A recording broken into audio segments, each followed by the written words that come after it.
All right, Leonard, go get him. Alright. So I'm going to try and convince you to understand the necessity and support funding for therapy dogs, especially for children. What is a therapy dog? It's a specially trained dog trained to provide affection and comfort to people. They're used in all kinds of situations and environments like hospitals, retirement homes, nursing homes, mental institutions, schools, just life, and any other stressful situation. One of the most important aspects of therapy dogs is their temperament. A good therapy dog has to be friendly, patient, confident, at ease in all situations, most importantly gentle because of the population they're working with. They also really have to enjoy human contact and be content with being pet all the time, a lot of times by clumsy hands or people who can't control their actions. Range of services. They can be used for all types of different kinds of therapy. Physical therapy, occupational therapy, speech therapy, rehab like motor and physical functions, brain disorders like autism, cerebral palsy. They're also used for emotional disorders and helping with support and companionship. And recently, they've started using them in hospice situations. A little bit of history. In 1955, Boris Levinson was working with a nonverbal autistic boy and just happened to have his dog in the same room. Instantly, he noticed the boy's demeanor changed. His behavior, and he started responding, and his emotion was dramatically different than it was before the dog entered the room. He was amazed by the results, so he decided from now on in his therapy sessions he was going to keep the dog in the room and see what happened. What he found was that kids absolutely loved this dog. It made their progress so much better, and this was the beginning of therapy dogs. Training a therapy dog is intense. Usually, for the initial training, it takes about 6 to 9 months, and it's split into 4 parts. 2 semesters, team training, and follow-up and graduation. The first semester is about 3 months long, and it teaches and builds basic obedience and commands. Dogs start working around the wheelchairs and different medical devices just to learn how to react and get accustomed to them. After this first semester, they need to pass a test, and it's kind of like school, so it moves to the second semester. Then in the second semester, that's another 3 months.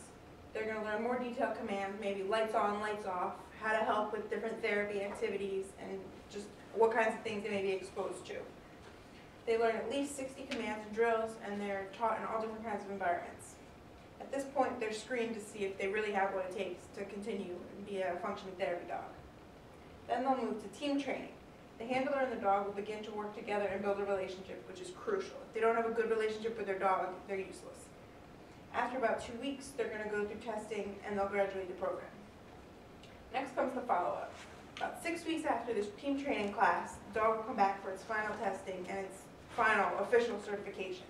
And they'll go through a little bit of fine-tuning if they find that it's necessary. It's pretty costly to certify a therapy dog. Generally, it's about $22,000 to fully train them and the handler. Of course, it's different between agencies, but it's just a general number. And they need to be recertified annually, which can cost between $1,500 and $2,000 each time. So maintaining them is quite expensive. The benefits are kids they love animals. It makes them calmer in pretty much any situation, makes them want to participate in therapy. If they see the dog there, they're happy and they want to do what they need to do so they can play with the dog. It's also proven to lower their cortisol levels by almost 50%, which makes them happier and much more willing to participate. I've seen it too, kids who can't and won't walk or talk are much more willing when the dogs are around. Something magical happens when these dogs enter the room. As soon as they see the dog, they light up, and the results are just amazing. Recently, they've been using therapy dogs in hospice situations. It just helps make their final days or weeks just a little bit more pleasant. It's also proven to ease the pain. It provides a little bit of normalcy when they're stuck in a bed all day, every day, can't do anything. It can help them last a little bit longer.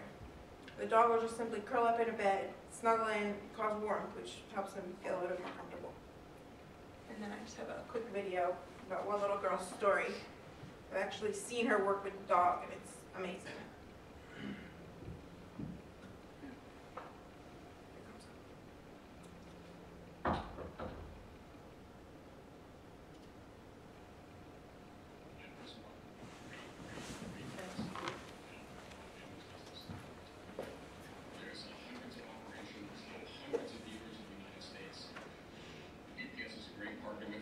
They're always helping us manage a very complex and global supply chain. takes more than wood, glue, and resolution strings to make a guitar. It takes logistics. That's logistics.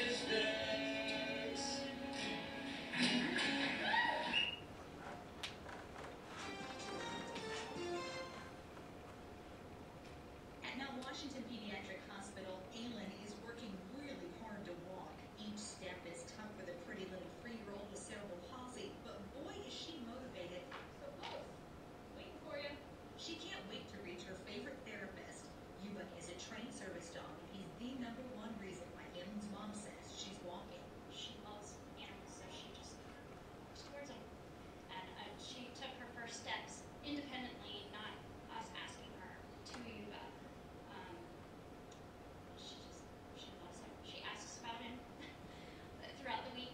She'll sign, dog. Good job. Yuba is a 2-year-old golden retriever lab mix trained by Canine Companions for Independence. He's owned by recreation therapist Adrian Blizzard, who's been bringing him to the hospital several days a week since February. There's so many kids here that have been in the hospital for really long periods of time. They had pets at home that they're missing, and just their faces light up when they see him.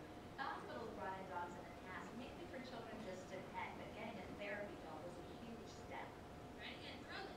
Yuba knows about 60 different commands, but Adrian says a lot of what he does has simply to do with just being a dog. He helps motivate the kids largely through play. They don't think about therapy as being work as much.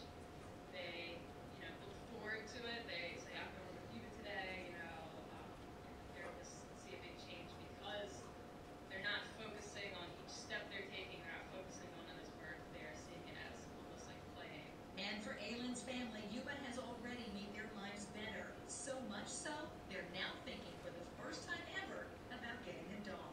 Because That's of really the Aylin's important part. interaction with Yuba. It's just amazing, that bond. So I want that for her.